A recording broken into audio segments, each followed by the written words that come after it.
For those of you who thought there could be nothing more boring or meaningless than soccer, it now turns out there's such a thing as soccer played by women. And get this, the women who play soccer are saying they should be paid more. Now, yes, I know what you're thinking. You're thinking, oh, Klavan, you mischievous rapscallion, we can always count on your impish sense of fun to bring a little spark of joy and merriment to our humdrum lives with some wacky shenanigans. But no, actually, I'm serious. There really is such a thing as soccer played by women, and the women are complaining because, you know, they're women. That's what they do. Apparently, these adorable little darlings run up and down a field wearing fetching little shorts and kicking a ball with their tiny, delicate feet because, of course, being ladies, they're far too dainty to pick the ball up with their hands like ordinary people. And this goes on for, who knows, hours probably, if anyone took the time to pay attention. And every now and again, the ball goes into some kind of net contraption, and the gals jump up and down and make those cute, shrieky noises they make, and everyone pretends to be excited for them before going back to doing whatever they were doing. And now, and really, I'm not making this up, these girls say they want to be paid like actual men playing real sports. And don't get me wrong, women's soccer draws in almost as much money as your normal paper route, so it's not like I think they should be paid nothing. But of course, real sports, the kind with men in them, actually pull down a fortune, which is why the men get paid a lot more. But you can't expect women to understand anything as complicated as economics, so my suggestion is we all try very hard to treat the women exactly like men, and ignore them completely because they're playing soccer. Good morning, I'm Andrew Klavan, and this is The Andrew Klavan Show.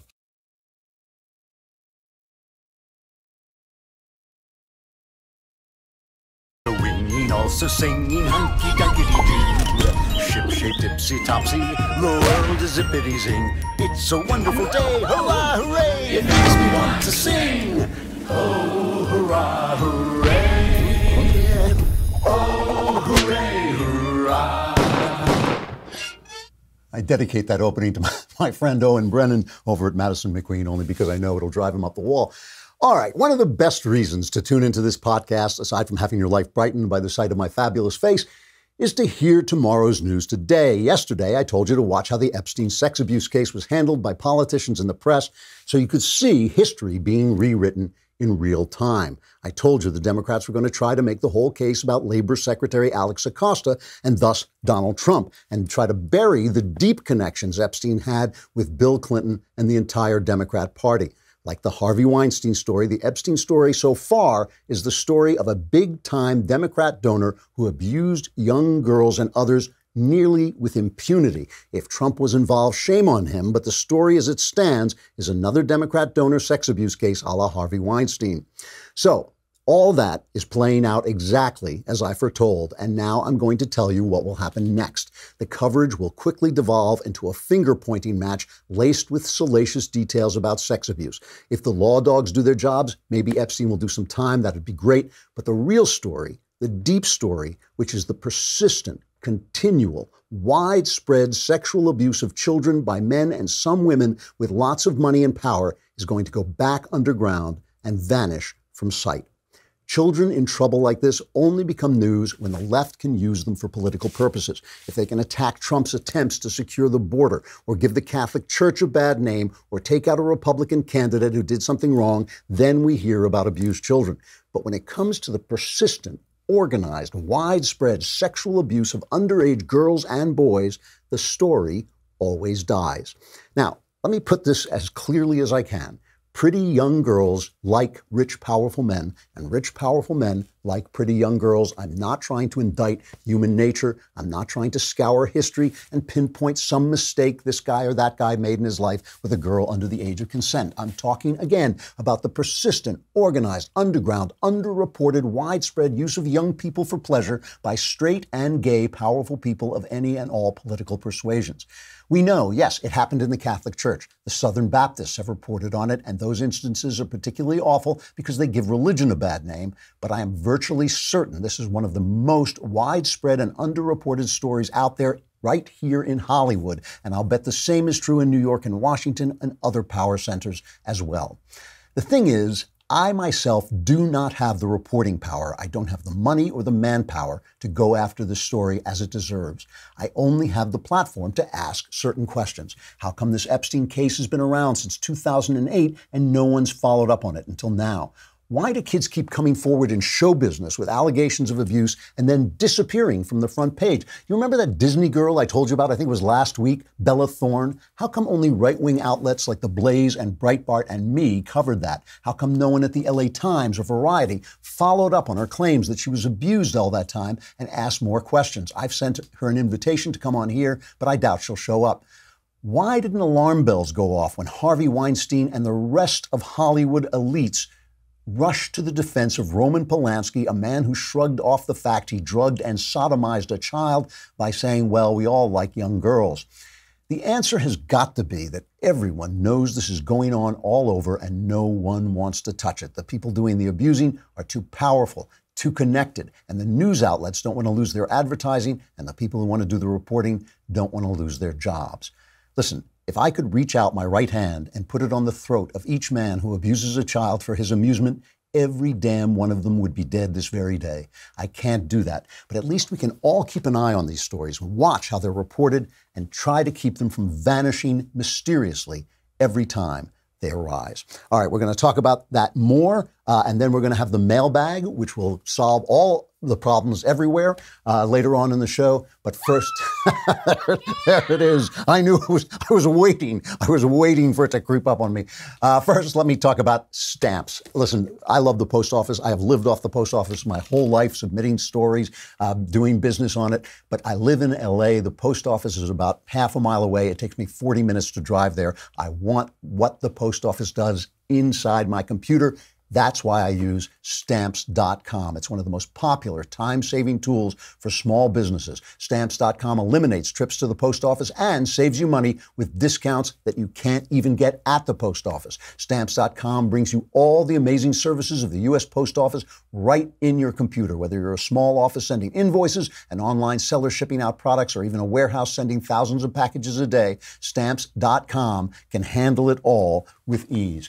And right now, my listeners can get a special offer that includes a 4-week trial plus free postage and a digital scale without any long-term commitment. Just go to Stamps.com, click on the microphone at the top of the homepage, and type in Klavan. That's Stamps.com. Enter Klavan. You'll be able to print the stamps right out on your computer and right away to your friends and say, how do you spell Klavan? It's Klavan.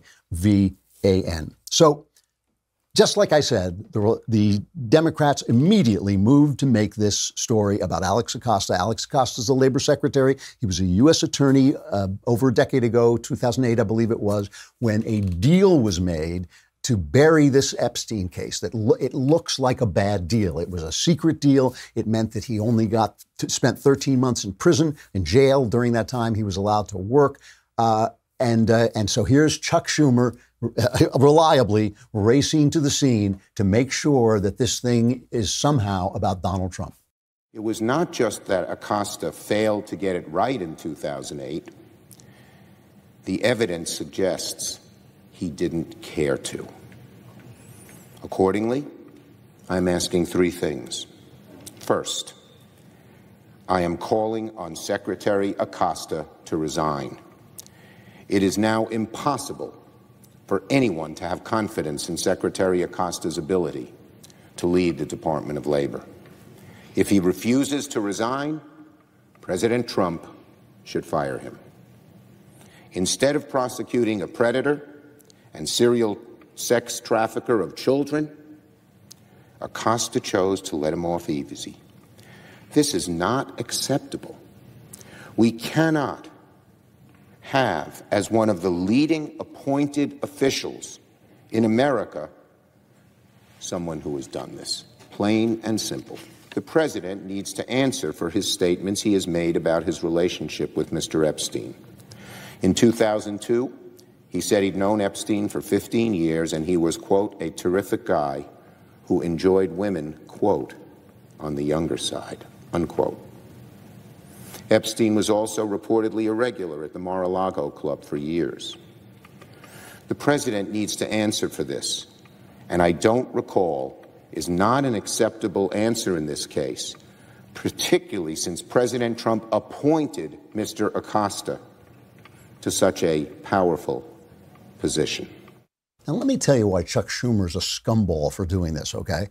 because this is a widespread practice. Again, I'm telling you, it's happening out here in Hollywood as I speak.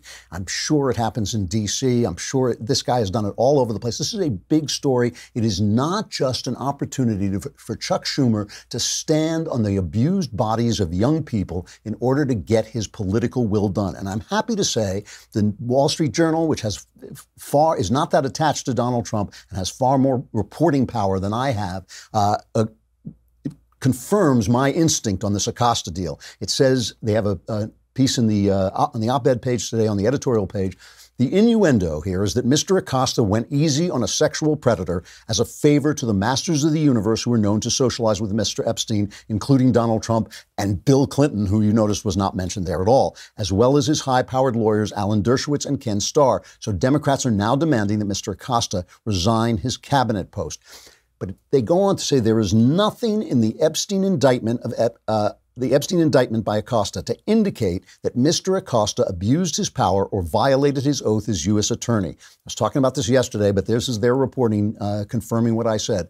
By all publicly available evidence, Mr. Acosta acted honorably and drove a tougher deal with Mr. Epstein than state prosecutors, all Democrats, and some lower-level U.S. prosecutors sought. The non-prosecution agreement required Mr. Epstein to cop to 2 state felonies that led to a 13-month jail sentence, register for life as a sex offender, and pay restitution to the victims as well as their attorney fees. That was the big one that Acosta was trying to get in there. He was trying to make sure, in spite of the malfeasance of the state prosecutors and the lower down federal prosecutors, he was trying to make sure that the victims could go after Epstein. According to documents unsealed in a related federal case, low-level federal prosecutors initially sought to have Mr. Epstein plead guilty to a misdemeanor, but Mr. Acosta pushed back against Mr. Epstein's lawyers. The U.S. attorneys who have been negotiating with defense counsel have for some time complained to me regarding the tactics used by the defense team. Mr. Acosta wrote to Mr. Starr, it appears to them that as soon as resolution is reached on one issue, defense counsel finds ways to challenge the resolution collaterally. He went after them. And he got something. Not enough. True. Not enough. And the story. And so, then this is what gets me. Okay, bad deal. Then the story vanishes. 2008, that's 11 years, all through the Obama administration. And again, I don't mean to hook Obama to this. I'm not saying he's guilty of anything, but all through the Obama administration, Eric Holder, Lynch, they didn't do anything about this. They let it lie. And suddenly, during the Trump administration, this is a Trump appointee, Jeff Berman, I believe his name is, going after these guys. This is a Trump Justice Department going after it. Suddenly, the Trump department is going after it, and it's all Trump's fault. It is all Trump's fault. Chris Ruddy was on with Don Lemon. This was really telling because Don Lemon is I believe, just a completely self-deceived human being. He's a guy who thinks he's a fair reporter. He really does. He is the most biased guy on television. And he has Ruddy on, who is a legit pal of the president. Obviously, he runs Newsmax, I believe it is. And they get in a fight about who did the prosecuting of Jeff Epstein, who brought this case back. This is cut number 5. Justice Department is re-prosecuting this guy. Okay. Was it Obama?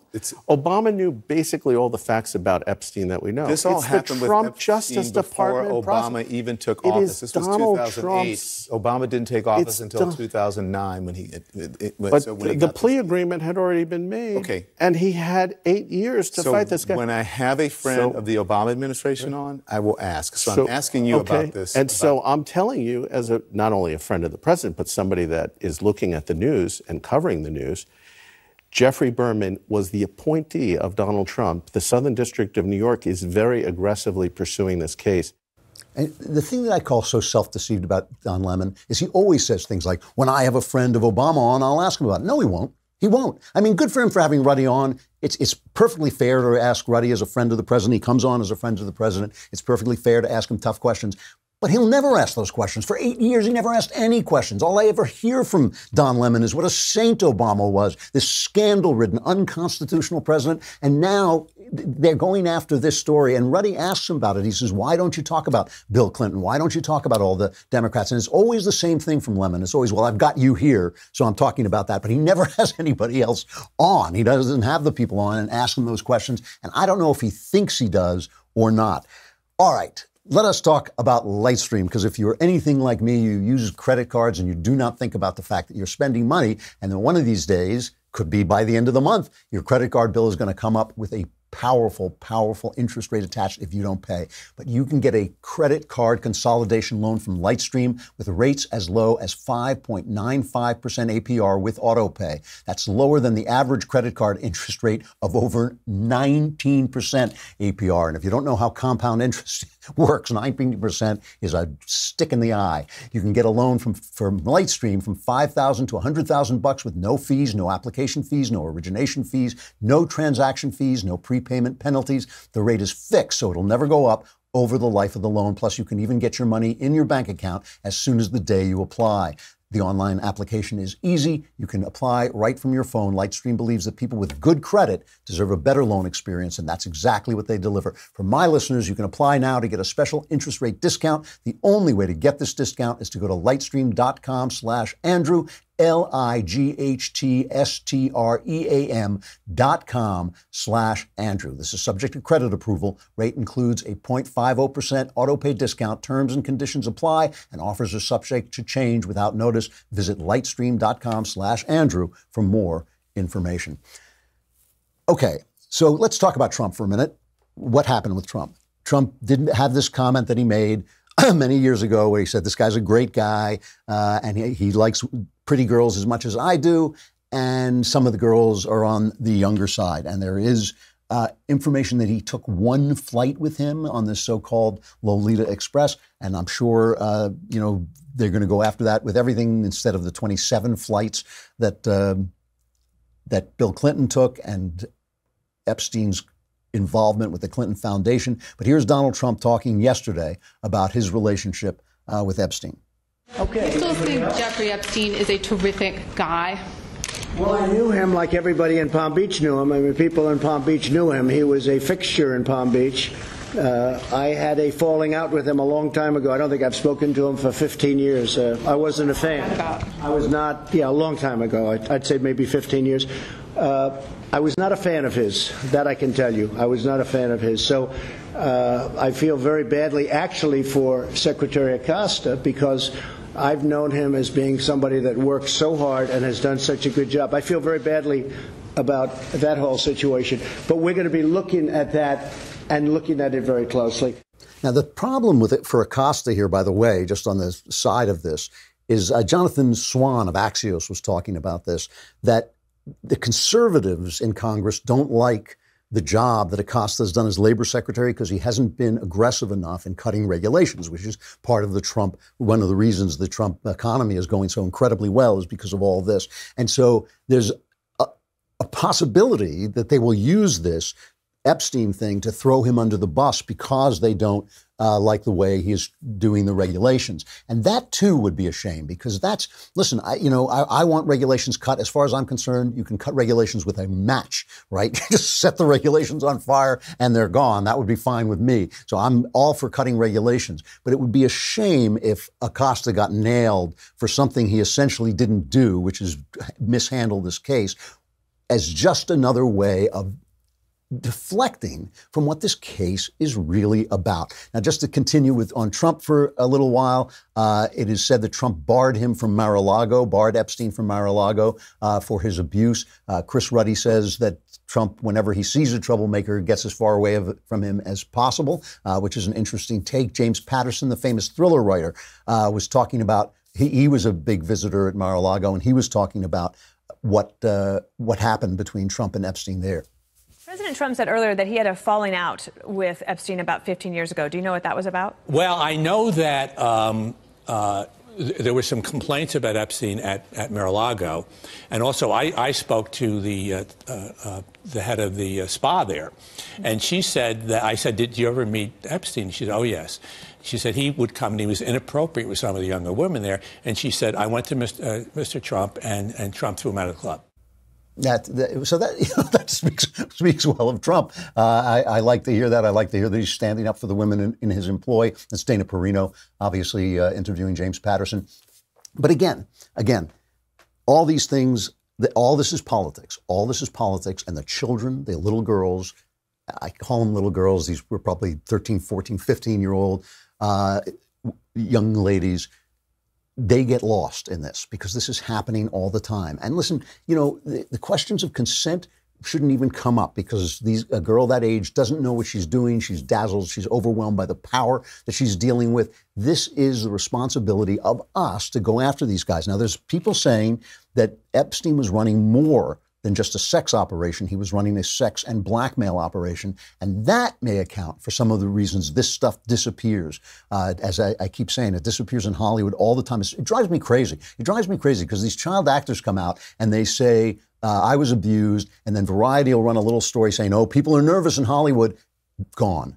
Nobody goes out and does it. I mean, if I were an investigative reporter in LA, this is what I would be doing full time, finding out how much of this goes on. Because we know that women use sexuality in Hollywood to get jobs. We know they do that. We know that men take advantage of that fact. Again, I'm not trying to indict human nature. What I'm talking about is children, 13, 14, 11, 12, girls who cannot make decisions, who are being sent on the altar of their parents, abandoned on the altar of their parents' ambition and left to these rapacious men who then use them, and it just doesn't get into the paper. And so here's Thomas Lifson writing at American Thinker. He says, it strikes me as quite unlikely that Jeffrey Epstein's motive for allegedly inviting powerful figures from the U.S. and Europe aboard the Lolita Express on a trip to Orgy Island was mere fellowship, as if they were playing a round of golf together. My dominant hypothesis, and again, he's making a guess, but he says, my dominant hypothesis is that he was videotaping highly illegal and morally reprehensible rapes for use as blackmail material. It might have been insurance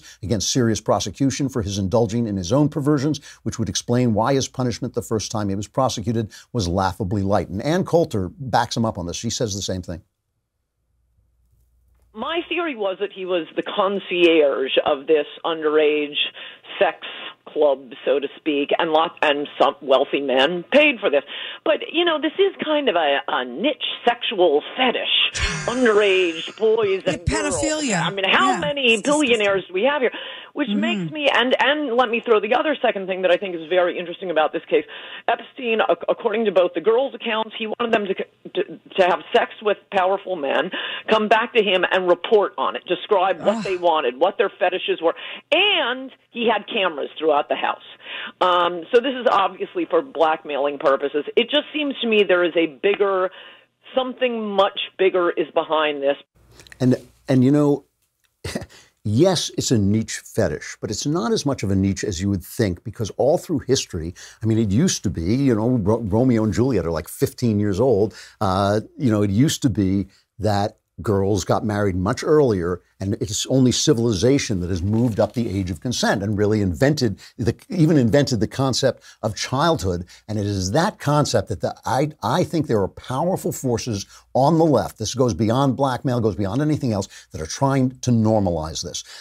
John Nolte, my pal over at Breitbart, he wrote about this many, many years ago, back in 2009, which is, I think, when Harvey Weinstein and Woody Allen and the rest were standing up for Roman Polanski because he'd been busted and they didn't want him extradited to America, and he wasn't. And Nolte started writing about the fact that movie after movie after movie was coming out in that year, 2009, to normalize and make you sympathize with people who abuse children. He talked about Doubt. Now, Doubt is a very good play, but in Doubt, there's a scene where a priest who is accused of molesting a 12-year-old boy is kind of given an out by the boy's mother, saying, well, the boy's father didn't understand him. At least he had this priest to understand him. I mean, and I remember seeing this play in a theater, and there was a question time afterwards, and I remember a gay guy getting up and sort of waxing lyrical about what a wonderful thing it was that this priest had molested this boy and given him some kind of place to go, some kind of sympathy. There was another one. Let me see if I can find it.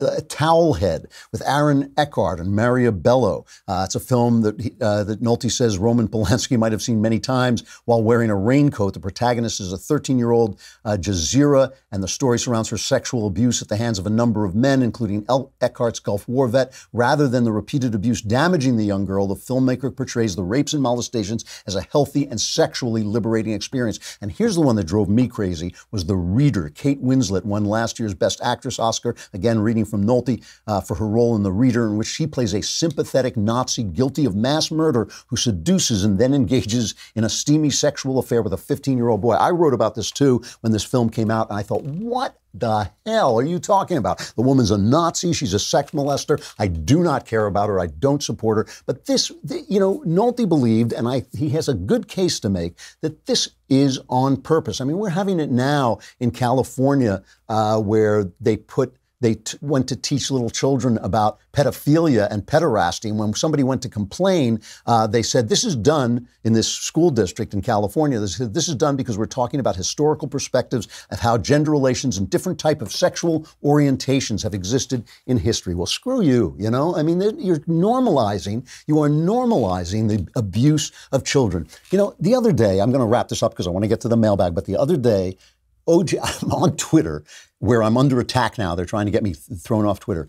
And O.J. Simpson puts out a video paying tribute to his old pal, Michael Jackson. And I looked at this and I thought, we're all going to hell. I mean, I thought, thank God O.J. Simpson isn't saying he voted for Trump, because then Twitter would throw him off. But if O.J. Simpson, a man who I think reasonable people are justified in thinking is a savage killer, is praising Michael Jackson, a man I think reasonable people are well justifying in thinking he was an abuser. I think I personally believe Jackson used his wealth and his power and his fame as a spider's web to lure in and abuse little boys.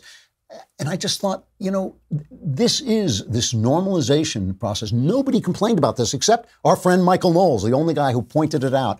And I just think, we have traded morality for politics. And these people who are going after Donald Trump and going after Alex Acosta and leaving these children in the dirt, which is what they're doing by just making it all about politics, and Don Lemon making it all about politics, and the news media making it all about politics, are abandoning these children to the abuse of powerful people because they haven't got the guts and they haven't got the means and they haven't got the willpower to go after the powerful people themselves. If Epstein was blackmailing people, there must have been a lot of people on those tapes. I'd like to see him. I'd like the U.S. attorney to see him. And good for Donald Trump's Justice Department for going after him. I hope they go after him with everything they've got. But I just watch how this story disappears and watch how this story never gets bigger than a certain field, because unless they can use it for politics, unless they can use it to go after Trump, I do believe the press will not follow it up. Mailbag coming up. Come on over. Hey, don't you want to be that excited? Of course you do. So come on over to dailywire.com and subscribe for a lousy $10. For a lousy $100, you get to subscribe for the entire year, and you can ask questions in the mailbag, and all your problems will be solved.